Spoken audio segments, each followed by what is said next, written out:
வணக்கம். இன்றைக்கி நம்ம அறிவோம் ஆன்மீகம் சேனலில் எதை பற்றி பார்க்க போகிறோம் அப்படின்னா, ஆச்சரியமான முறையில் முருகன் அருள் புரிகின்ற கோயில்களை பற்றி தான் தெரிஞ்சுக்க போகிறோம். வாங்க பதிவுக்கு போகலாம். பதிவுக்கு போகிறதுக்கு முன்னாடி நம்ம அறிவோம் ஆன்மீகம் சேனலை இது வரைக்கும் சப்ஸ்கிரைப் பண்ணாதவங்க மறக்காமல் சேனலை சப்ஸ்கிரைப் பண்ணிவிடுங்க. இன்றைக்கி பார்க்கலாமா?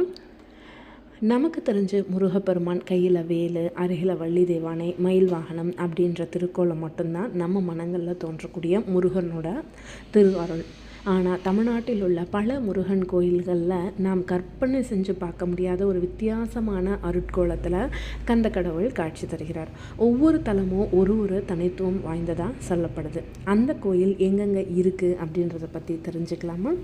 முதல்ல கரும்பு ஏந்திய முருகன் பெரம்பலூரிலிருந்து சுமார் 18 கிலோமீட்டர் தொலைவில் இருக்கக்கூடிய செட்டிக்குளம் மலைக்குன்றின் மீது அமைஞ்சிருக்குது. செட்டிக்குளம் ஸ்ரீ தண்டாயுதபாணி திருக்கோயில். இங்கே முருகப்பெருமான் எப்படி இருக்கார் அப்படின்னா, வேலுக்கு பதிலாக கையில் செங்கரும்பை ஏந்தியபடி காட்சி தருகிறார். இரண்டாவது, மயில் மீது காட்சி தரும் வள்ளி. திருச்சி மாவட்டம் லால்குடி அருகிலுள்ள திருமங்கலத்தில் அமைந்துள்ளது சாம வேதீஸ்வரர் கோயில். இந்த கோயிலில் கல்யாண சுப்பிரமணியர் அப்படின்ற முருகன் தேவயானையுடன் நின்ற கோலத்தில் கருவறையில் அருள்பாலிக்கிறார். ஆனால் வள்ளி மட்டும் எங்கே இருக்காங்க அப்படின்னா, தனி சன்னதியில் மயில் மீது அமர்ந்து காட்சி தருகிறாங்க. இந்த அமைப்பு வேறு எந்த ஆலயங்களிலுமே காண முடியாதது.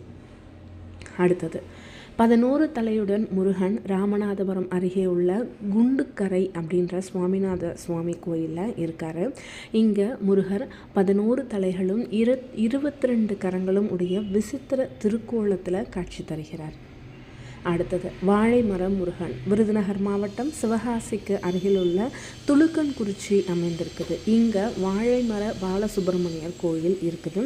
இந்த முருகப்பெருமான் வாழைமர முருகன் அப்படின்ற பெயரில் அருள்பாலிக்கிறார்.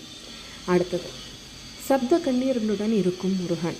தென்காசி மாவட்டம் செங்கோட்டைக்கு அருகே அமைஞ்சிருக்குது திருமலை குமாரசுவாமி திருக்கோயில். இங்கு முருகனுடன் சப்த கண்ணீரும் சன்னதியில் இருக்காங்க. 12 கைகளுடன் முருகர். திருப்பூர் மாவட்டம் பல்லடம் அருகில் இருக்கக்கூடிய செஞ்சேரி மலை மந்தரகிரி ஸ்ரீ வேலாயுத சுவாமி திருக்கோயிலில் முருகப்பெருமான் 12 கைகளுடன் அருள்பாலிக்கிறார். அடுத்தது, சேலம் உடையார்பட்டிக்கு அருகே இருக்கக்கூடிய கந்தாசிரமம் அப்படின்ற கோயில். இங்கே முருகன் தண்டாயுதபாணி கோலத்தில் அவருக்கு எதிரில் 18 கரங்களுடன் அம்பிகை காட்சி தராங்க. விசேஷ நாட்களில் முருகனுக்கு அர்த்தநாரீஸ்வரர் அலங்காரமும் செய்யப்படுது. நாகப்பட்டினம் மாவட்டத்தில் இருக்கக்கூடிய எட்டுக்குடி சுப்பிரமணிய சுவாமி கோயிலில் திரும்பிய முருகன், திரும்பிய மயில் மேலே இருக்கிறார். முருகன் வள்ளி தேவயானையுடன் மயிலின் மீது அமர்ந்திருப்பார். ஆனால் மயில் எப்படி இருக்கும்னு பார்த்தோம்னா, இடது பக்கம் திரும்பி இருக்கும். அது ஒரு வித்தியாசமான ஒரு திருக்கோலம் அப்படின்னு சொல்லலாம்.